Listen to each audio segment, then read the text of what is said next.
이것이 율법이요 선지자니라.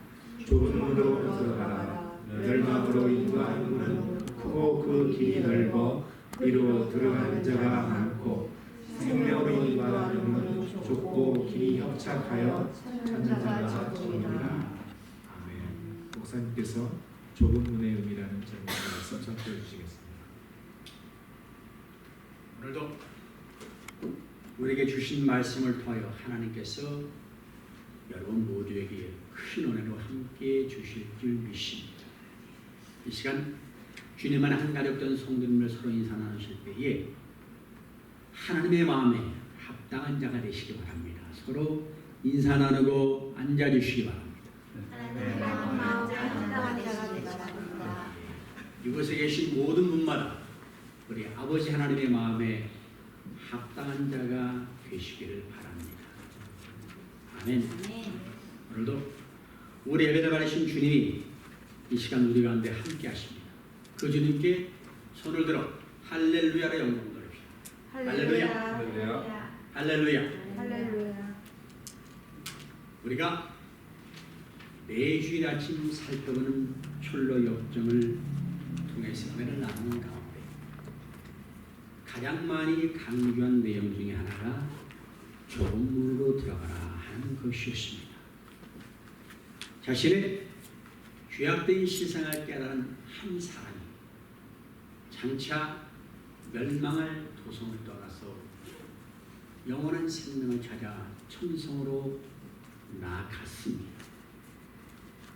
드디어 그 사람은 크리스찬이 된 것입니다. 하지만 아직 좁은 문을 통과하지는 못했습니다. 크리스찬이 되었다는 증거는 몇 가지 보여지지만 결정적인 증거는 없었습니다. 그것이 뭔가 할 때 바로 좁은 문을 통과하는 것입니다. 물론 좁은 문을 통과했다고 곧바로 천성문이 눈앞에 다가오는 것은 아닙니다. 아직도 많은 시험과 환난과 영적인 싸움이 기다리고 있습니다. 하지만 그것은 이제 진정한 크리스천이 되고 난 이후에 분명한 표와 증거를 가지게 된 뒤의 싸움입니다. 이 아침에 여러분 각자에게 스스로 한번 물어보시기 바랍니다. 나는 정말로 죄악된 세상을 떠났는가? 누구도 벗겨질 수 없는 나의 죄짐으로 인해서 고심을 해보았는가? 그래서 그 죄짐을 해결해 줄 수 있는 예수 그리스도를 믿고 신앙생활을 했는가? 성경이 말씀하는 좁은 문을 나는 통과를 했는가? 이것이 우리 신앙의 가장 중요한 문제가 됩니다. 아직 통과하지 않았다면 전도자에게 책망을 받았던 크리스천처럼 사도 바울에게 책망을 받았던 갈라디아 교회 성도님처럼 책망을 받아야 됩니다. 왜 좁은 문을 통과하려 하지 않습니까? 혹 절망의 수렁에 빠졌기 때문입니까? 아니면 세상 지혜가 유혹에 빠져 율법에 의지하고 있기 때문입니까? 그런 것들이 얼마나 어리석은 일인지 오늘 말씀을 통해서 살펴보겠습니다. 그 길은 사망의 길입니다. 내가 세상을 떠나 신앙생활을 시작했어도 사망의 길에 이를 수가 있습니다. 천성을 향해 가는 가리에 반드시 좁은 문을 통과해야 됩니다. 그렇지 않으면 변질된 복음을 따라서 살아가는 사람이 되고 맙니다. 갈라디아 1장 8절입니다. 그러나 우리나 혹은 하늘로부터 온 천사라도 우리가 너에게 전한 복음 외에 다른 복음을 전하면 저주를 받을지어다. 그렇게 말씀을 합니다. 하나님의 복음이 시대마다 변할 수 있는 것이 아닙니다. 이 복음은 하늘로부터 온 천사라도 변경할 수가 없습니다. 그렇다면 이 땅에 누가 감히 하나님의 복음의 내용을 변경시킬 수 있습니까? 아무도 없습니다. 이 복음은 사도들이 전한 복음이요 성경에 기록된 복음입니다. 그 복음을 믿는 우리의 믿음은 바로 사도들의 믿음이고 성경에 밝히 계시되어 있고 증거되어 있는 믿음입니다. 성경에는 거짓 복음을 전하는 자는 저주를 받을지어다 그랬습니다. 그럴 수밖에 없습니다. 왜냐하면 죄인들을 구원하시려는 하나님의 뜻을 자기 생각대로 임의로 변경시키고 가감하는 것은 매우 악한 일이기 때문에 그렇습니다. 그것은 사람들을 멸망시키는 일이요 그 근원은 사탄입니다. 철로역정의 내용을 보면은 이제 넓고 쉬운 길이지만 구원으로 인도하는 길이 아닌 멸망받을 길로 갔던 크리스천이 전도자의 그런 도움으로 말미암아 다시 좁은 문으로 가는 길로 들어서게 되어 있습니다. 여러분, 갈 길을 알지 못해서 방황하는 이들에게 영적인 도움을 주는 전도자는 어느 특정한 인물이 아닙니다. 바로 말씀을 듣는 여러분과 나라는 그런 사실을 우리가 기억을 해야 됩니다. 나 혼자 구원받은 것으로 끝나는 것이 우리 기독교 신앙이 절대로 아닙니다. 하나님이 우리를 부르시는 다 각자의 사명이 있습니다. 우리는 각자의 허락된 삶의 현장 속에서 하나님의 뜻을 따라 살기를 간구를 해야 됩니다. 여러분, 우리의 신앙과 삶이 분리가 됩니다. 교회와 일터에서의 삶이 분리돼서는 안 됩니다. 그리스도인, 세상 어디서나 그리스도인답게 살아야 됩니다. 교회에서만 그리스도인으로 살고 세상에서는 세상 사람으로 변신을 한다면 그는 온전한 그리스도인이라고 말을 할 수가 없습니다. 성경은 그런 사람들을 위한 구원의 자리가 준비되어 있다고 말을 하지 않습니다. 왜냐하면 그것은 새로운 사람으로 다시 태어난 온전한 거듭남이 결코 아니기 때문에 그렇습니다. 교회 안에 들어온 사람이라면 누구든지 구원에 이르는 철저한 회개와 온전한 거듭남의 단계를 거치지 않으면 안 됩니다. 이제 전도자의 도움을 받은 크리스찬이 교문으로 향하는 길에 들어섰고 한 번 실족한 경험이 있기 때문에 긴장과 주의를 늦추지 않는데 부지런히 여정을 살피면서 가다가 마침내 좁문 앞에 딱 도착을 했습니다. 여러분, 이 문은 우리가 궁극적으로 도달해야 될 최종 목적지는 아닙니다. 엄밀히 말해서 이 좁은 문은 우리가 거쳐가야, 즉 이 길이 맞다면 반드시 있어야 될 여러 표식들 중에 하나입니다. 바꿔 말하면 우리는 반드시 좁은 문을 통과해야 됩니다. 좁은 문을 통과하지 않은 채 우회하고 무시하는 방법으로 하나님께 나아가는 길은 없습니다. 오늘 본문간 교훈문에 대한 교훈이 구하라, 찾으라, 두드리라는 교훈 뒤에 나옵니다. 무엇을 구하, 무엇을 찾고 무엇을 두드려야 한다는 말입니까? 좁은 문과 좁은 길입니다.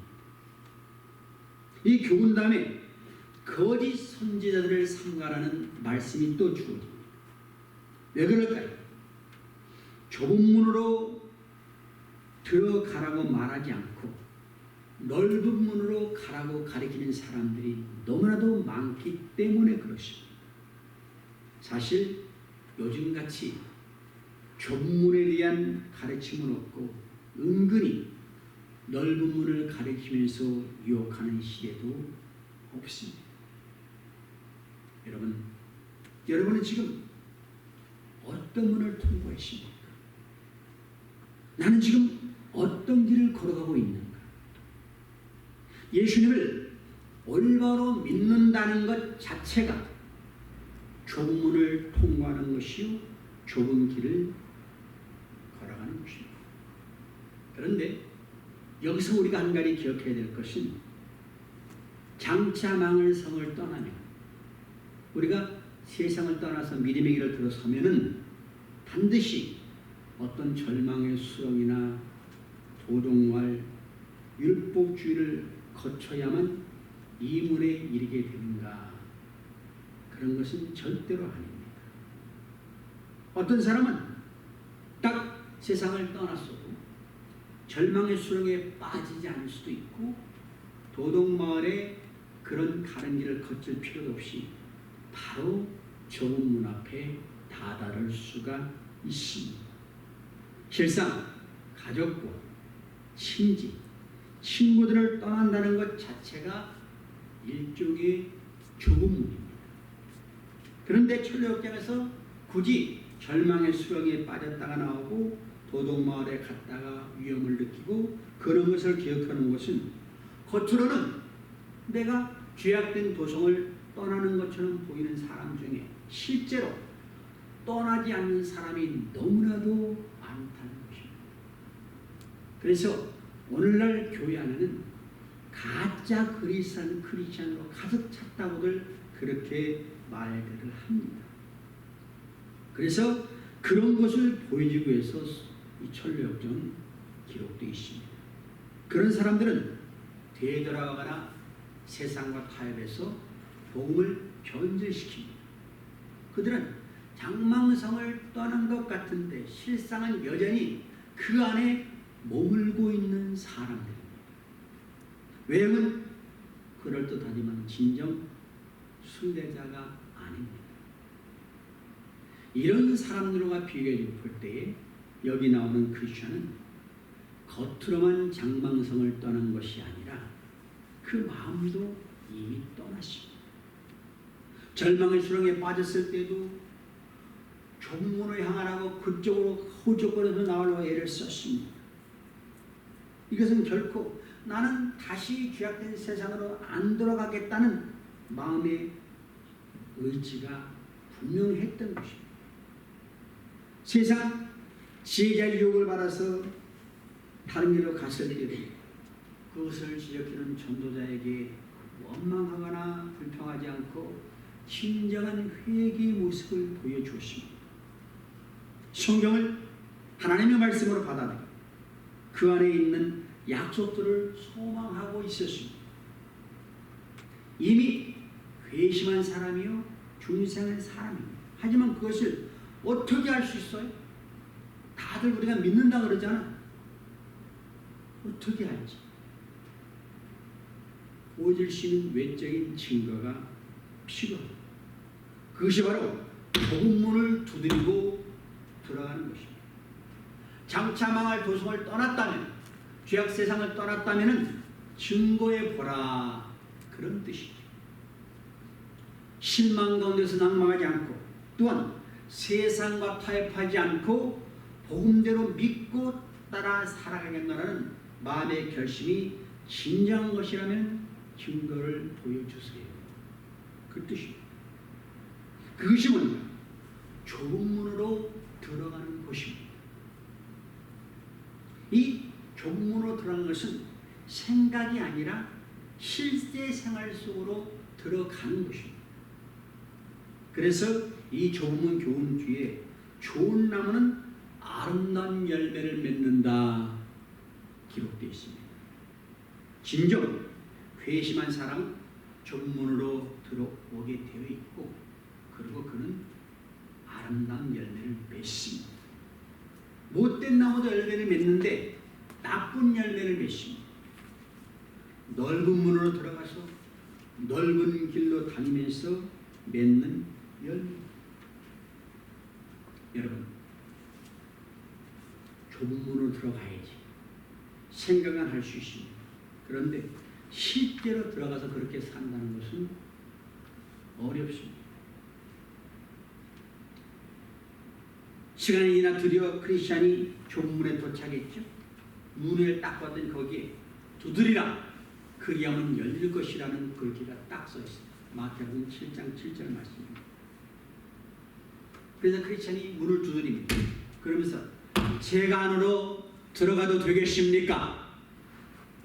비록 저는 하나님의 말씀을 거역한 죄인이기도 하지만 만일 저를 용서하시고 받아주신다면 저는 높은 곳에 계시는 그분을 향해 영원히 찬양 드리겠습니다. 그렇게 소리를 지릅니다. 이것은 자신이 어떤 자격이 있어서 좁은 문으로 들어가는 것이 아니라 하나님의 은혜로 받아주십시오라는 애원입니다. 여러분, 구원에 있어서 스스로 받을 자격이 있다고 생각하는 사람은 결코 그 구원을 얻을 수가 없습니다. 그런데 나는 아무런 자격도 공로도 없습니다. 나를 불쌍히 여겨주시옵소서. 하나님께 무릎 꿇는 자들은 하나님은 그들에게 긍휼을 베풀어 주십니다. 그분은 긍휼을 구하고 자비를 구하는 자기 백성을 결코 버려두시지 않습니다. 여러분, 하나님과 세상 사이에서 양다리를 걸치고 살아가면서 왜 하나님이 나를 안 도와주시지? 왜 내 삶에는 좋은 일이 없지? 의심할 것이 아니라 세상 것을 버려두고 하나님께 간구하며 매 달리십시오.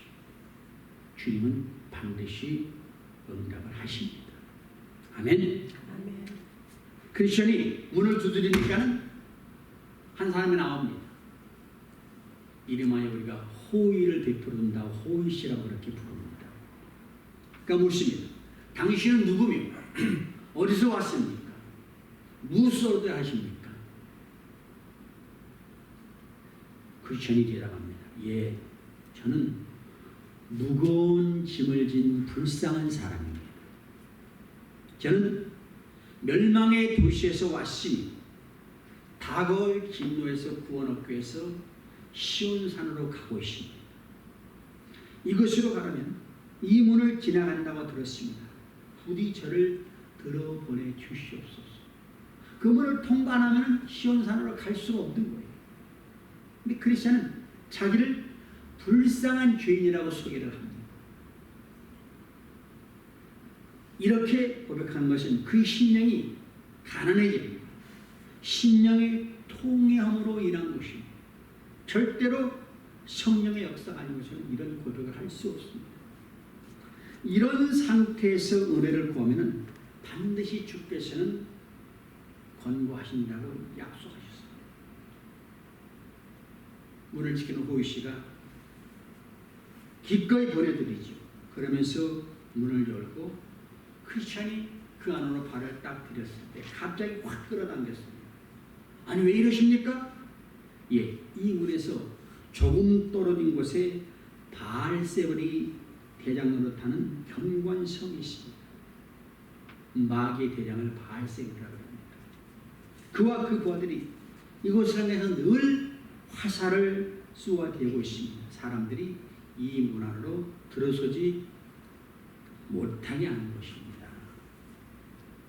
여러분, 마귀는 회개하는 영혼에게 주님의 선하심에 대해서 의심하게 만드는 화살을 쏘아댑니다. 때로는 당신은 죄가 너무 크기 때문에 용서를 받을 수가 없다고 의심하게도 만듭니다. 이렇게 죄악된 어둠의 나라에서 아들의 나라로 옮겨질 때 마귀의 공격은 더 극심합니다. 골로새서 1장 13절 14절 보면은 이런 말씀이 있습니다. 그가 우리를 흑암의 권세에서 건져내사 그의 사랑의 아들의 나라로 옮기셨으니 그 아들 안에서 우리가 구속 곧 죄의 사함을 얻었도다. 여러분, 우리 기독교인의 삶은 세상 사람과 완전히 다릅니다. 뭐가 다릅니까? 하나님이 우리를 흑암의 권세에서 건지셔가지고 아들의 나라로 옮기셨습니다. 우리는 아들 안에서 우리의 죄의 사함을 얻었습니다. 이것이 너무 다른 것입니다. 여기 흑암의 권세는 생명을 파괴하는 세력을 갖습니다. 내가 아무리 많은 것을 소유해도 허무와 절망과 끝없는 욕망에 사로잡혀 있다면 그는 흑암의 권세에 놓여 있는 것입니다. 이에 반해서 아들의 나라는 생명의 나라, 흑암의 권세에서 아들의 나라로 옮겨졌다는 것은 예수 그리스도의 통치를 받는 백성이 되었습니다 라는 뜻입니다. 하나님께서 우리를 흑암의 권세, 곧 죄와 죽음과 사탄의 권세에서 건져서 그의 사랑하는 아들 예수 그리스도의 나라로 옮기셨다. 이것은 우리 주 예수 그리스도의 십자가 구속 사역을 통해서 우리 죄를 사하시고 가능하게 된 것입니다. 여기 구속이라는 그 말은 죄값을 지불하고 속박해서 해방시키셨다는 개념입니다. 예수님이 십자가에서 피를